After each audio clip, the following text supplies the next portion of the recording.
നമസ്കാരം. എൻ്റെ കണിക്കൊന്ന മരത്തിൽ പടർന്ന് പന്തലിച്ച വെറ്റിലയാണ്. ഇത് വെറ്റില കൊടിയെന്ന് പറയാൻ പറ്റത്തില്ല. ഞാൻ വെറ്റില യുടെ തണ്ട് താഴെ നട്ട് വളർത്തിയപ്പോഴത്തേക്കും മുകളിലേക്ക് പടർന്നു പോയതാണ്. ഇതിനകത്ത് തളിത് വെറ്റിലയുണ്ട്. തളിത് വെറ്റിലയുണ്ട് വരദക്ഷിണ വയ്ക്കാം എന്ന് പറഞ്ഞ പാട്ട് കേട്ടില്ലേ? അതുപോലെ വെറ്റില മുറുക്കിനെ കുറിച്ചായിരിക്കും പണ്ടത്തെ ആൾക്കാർ പറയാനുള്ളത്. വെറ്റില മുറുക്കിനെ കുറിച്ച് പറയുകയാണെന്നുണ്ടെങ്കിൽ അങ്ങനെയും പാട്ടുകളുണ്ട്. മുറുക്കി ചുവന്നതോ മാരൻ മുത്തി ചുവപ്പിച്ചത് പറഞ്ഞ പാട്ട് കേട്ടില്ലേ? അപ്പോൾ പണ്ടത്തെ മുത്തശ്ശന്മാരുടെയും മുത്തശ്ശിമാരുടെയൊക്കെ ശീലങ്ങളിലൊന്നായിരുന്നു വെറ്റില മുറുക്ക്. അപ്പോൾ ശരിക്കും ആ വെറ്റില മുറുക്കിൽ പറയുന്ന ചേരുവകളല്ല ആയുർവേദത്തിൽ പറയുന്നത്. ആയുർവേദത്തിൽ താമ്പൂല ചർവണം എന്നാണ് നമ്മുടെ ദിനചര്യയുടെ ഭാഗമായിട്ട് പറയുന്നത്. ദിവസവും ശീലിക്കാവുന്ന ശീലങ്ങൾ, പ്രത്യേകിച്ചും ബ്രാഹ്മമുഹൂർത്തത്തിൽ അതിരാവിലെ എഴുന്നേൽക്കണം, മലമൂത്ര വിസർജനം, ദന്തധാവനം അതായത് പല്ല് തേക്കൽ, ജിഹ്വ നാക്ക് വടിക്കൽ, അഞ്ജനം കണ്ണിലെഴുതുക, നസ്യം രാവിലെ കവിൾ കൊള്ളുക, അതിനുശേഷം താമ്പൂല ചർവണം പറയുന്നുണ്ട്. താമ്പൂലം എന്ന സംസ്കൃത വാക്കാണ്. താമ്പൂലം എന്ന് വെച്ചാൽ വെറ്റില, ചർവണം എന്നാൽ ചവച്ചരയ്ക്കൽ. വെറ്റില മുറുക്കിനെ കുറിച്ച് പറയുമ്പോൾ എനിക്ക് ഒരു മുത്തശ്ശി ഉണ്ടായിരുന്നു, പാറുക്കുട്ടി അമ്മമ്മ. ഞാൻ വല്യമ്മച്ചി എന്നാണ് വിളിച്ചിരുന്നത്. അപ്പോൾ പാറുക്കുട്ടി അമ്മമ്മയ്ക്ക് ഒരു മുറുക്കാൻ ചെല്ലമുണ്ട്. ആ ചെല്ലത്തിൻ്റെ മുകൾ ഭാഗം ഒരു പലക നീക്കുമ്പോൾ അതിനകത്ത് കെട്ടി വെച്ചിരിക്കുന്ന തളിർ വെറ്റിലയുടെ കെട്ടുണ്ട്, 2 പഴുത്ത പാക്ക്, ചുണ്ണാമ്പിൻ്റെ ഒരു ഡെപ്പി, പിന്നെ പുകയില.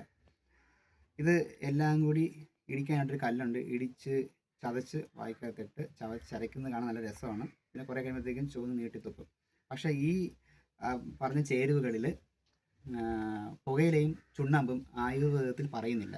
ആയുർവേദത്തിൽ പറയുന്ന താമ്പൂല ചർവണം, അതായത് താമ്പൂലം, വെറ്റില, ചർവണം, ചവച്ചരയ്ക്കൽ. അതായത് ആയുർവേദത്തിൽ ഔഷധങ്ങൾ ചേർത്ത വെറ്റിലയാണ് ചവച്ചരയ്ക്കാൻ പറയുന്നത്. അതായത് നമ്മുടെ വായുവായിട്ട് ബന്ധപ്പെട്ട അസുഖങ്ങളെ പ്രതിരോധിക്കാനായിട്ടാണ് ആയുർവേദം പറയുന്നത്.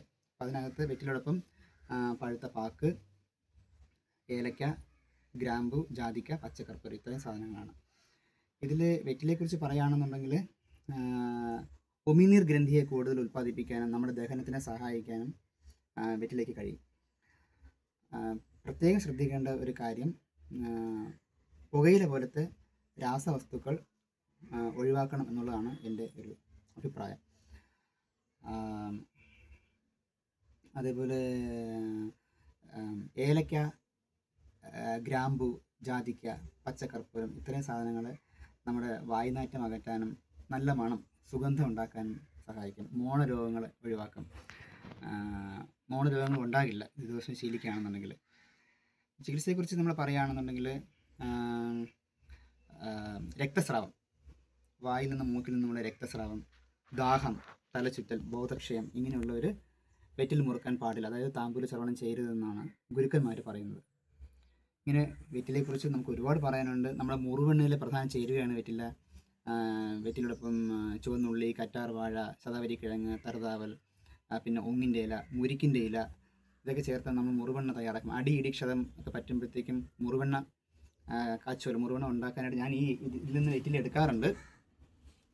അതേപോലെ തന്നെ ഉപ്പൂറ്റി വേദനയിൽ നന്നായിട്ട് മുറുവെണ്ണ വെച്ച് മസാജ് ചെയ്യുകയും മുറുവെണ്ണ പോലത്തെ എന്തെങ്കിലും എണ്ണകൾ, അനുയോജ്യമായ എണ്ണ ഉപ്പൂറ്റി വേദനയ്ക്ക് നമ്മൾ നല്ലൊരു മസാജ് കൊടുത്തിട്ട് വെറ്റില ചൂടാക്കി ഉപ്പൂറ്റിൽ പിടിക്കുകയാണെന്നുണ്ടെങ്കിൽ ഉപ്പൂറ്റി വേദന കുറയും.